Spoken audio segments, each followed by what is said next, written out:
I guess the first thing to say about Roe is that the writing was always on the wall for Roe, right? It has always seemed like a dubious judicial decision and just the wrong way to enshrine abortion rights at the federal level.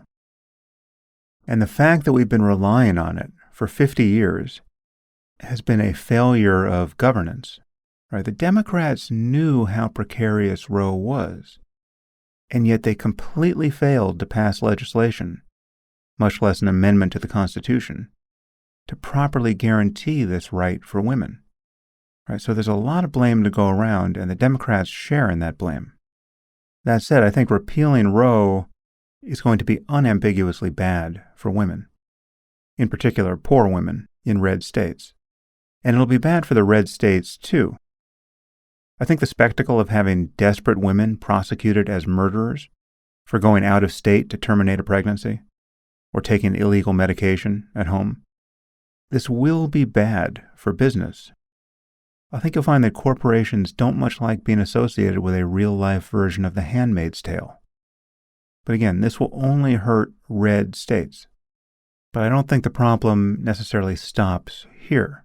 Right? I do think there's a larger concern about creeping theocracy. And let's call this for what it is, right? What happened here?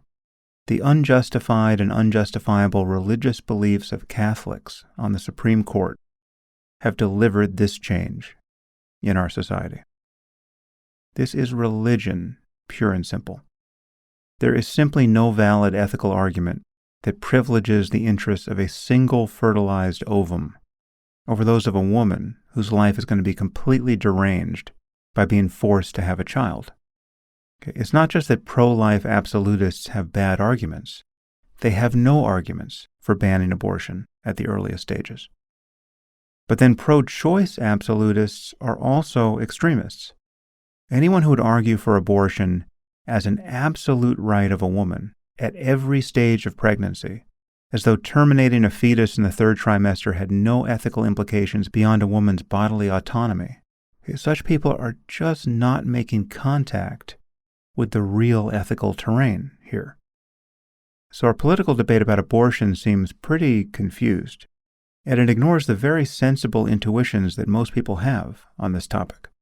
I mean, most people recognize that a clump of cells is not a person, while a 30-week-old fetus is so close to being a bouncing baby that it is a person. The real problem here is to figure out where that change happens, and therefore where it becomes ethically complicated to terminate a pregnancy. The most important question for me is, at what point in development can a fetus conceivably suffer? That's not the only consideration, but I think it's the main one. And here it's reasonable to think that sensory connections to the cortex are the relevant threshold. We can be even more conservative than that and draw the line somewhere earlier, but it's not an accident that most people think that the first trimester and the third trimester are very different, ethically speaking. And the difference is in the presence or absence of the nervous system structures that could conceivably produce suffering. Terminating a pregnancy at 10 weeks is just different than terminating one at 30 weeks. Given what we know about developmental neuroscience, I would say that the first should be at the total discretion of the mother, and the second should require very serious justification, like saving the mother's life, or saving the child from some utterly horrific suffering, should it be born. And obviously, emergency late-term abortions should and do include anesthesia. At a certain stage in pregnancy, you have to treat a fetus as a being who can suffer. But over 90% of abortions happen in the first trimester.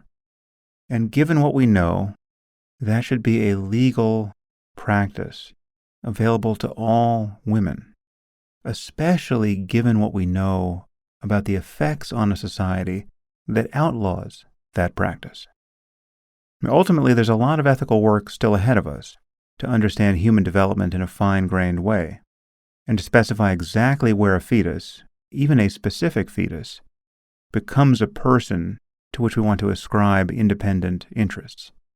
But most people know that the extremes are very different, 10 weeks and 30 weeks, say. And where we draw the line should be somewhere in the middle of that range. And yet our political discourse tends not to reflect this. But the fact that we appear to be moving into a situation where abortion at every stage will be illegal in half the country, that is clearly a step backwards, politically and ethically. And we have Iron Age religion to thank for it.